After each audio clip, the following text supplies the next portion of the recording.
mais te impactou na vida? Então, o atendimento que mais impactou não foi o paciente que eu atendi. Na verdade, eu atendi a mãe dele. Certa vez, no plantão, estava no refeitório e ouvi a fala, né, a conversa do pessoal da enfermagem, falando de um menino que toda hora fazia hipoglicemia, baixa de glicose no sangue, tinha que ser infundido glicose, senão ele convulsionava e entrava em coma.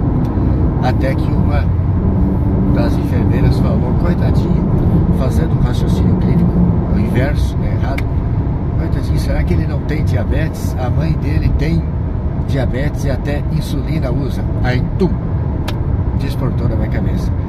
Isso é síndrome de Munchausen por procuração, ou seja, pode que a mãe esteja injetando insulina dela no menino para fazer hipoglicemia.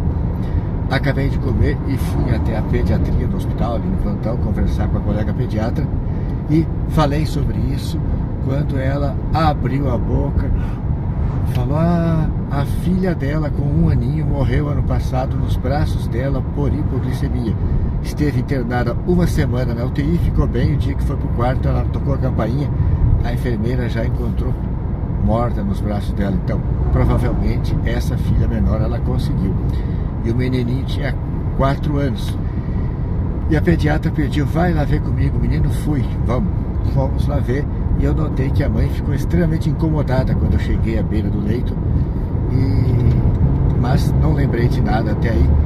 E voltei com a pediatra, conversei com ela, aconselhei que internasse a criança, não ficasse só na observação do pronto-socorro, ela não tinha vaga na UTI, transferiu para outro hospital.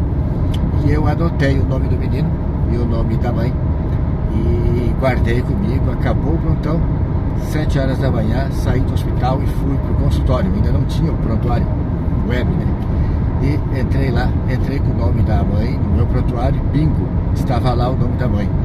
Há 3 anos e meio atrás eu tinha a atendido, ela veio sozinha, pedi para ela voltar com o marido, e a história era que ela estava muito impulsiva, muito brava, revoltada, que o marido e o patrão fizeram ela vir consultar, que a gota d'água tinha sido ela ter agredido, ter batido no filho dela de 8 meses. Eu terminei o atendimento, pedi para ela voltar com o marido, mas ela nunca mais voltou. Mas eu registrei no prontuário que liguei para o conselho tutelar, dei o nome dela, endereço e a situação de risco do menino de 8 meses. E ainda registrei assim, que conversei com o conselheiro tutelar Nancy e botei entre entes, mas é homem. Que na minha cabeça Nancy é nome de mulher, mas eu conversei com o homem. E, de posse dessa informação, eu liguei para a UTI onde ele estava internado, informei o pediatra intensivista sobre os fatos e nunca mais soube do caso.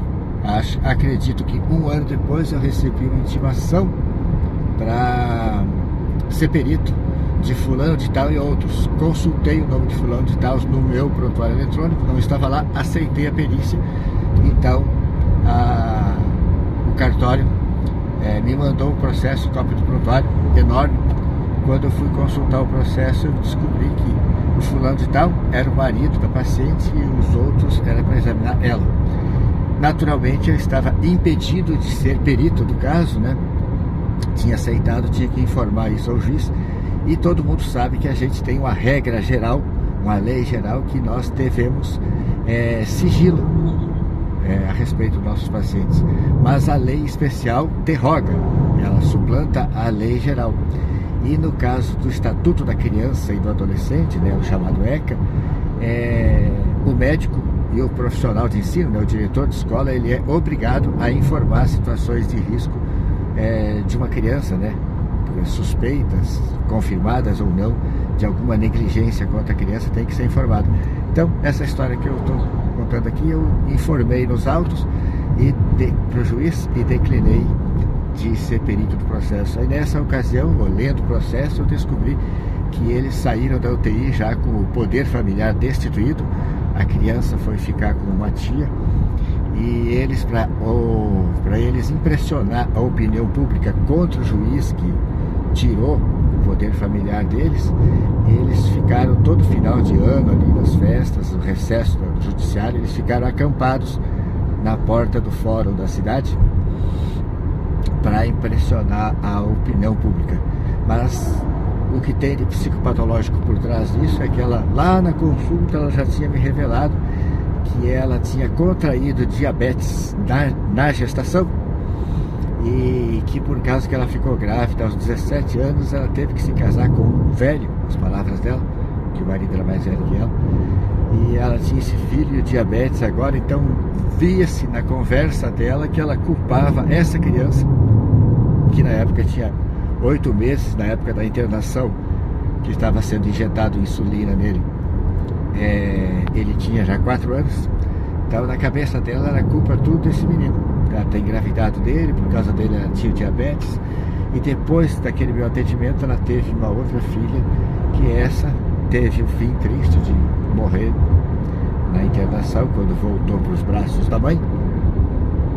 E isso chama-se síndrome de Munchausen por procuração, que é quando uma pessoa que cuida de outra, cuida de um idoso, de uma criança, provoca alguma lesão, provoca alguma doença, provoca algum sintoma, ou ao menos conta que tem algum sintoma, conta que tem alguma lesão, conta que tem alguma queixa, para se manter em contato com o pessoal de saúde, sob cuidados do pessoal de saúde.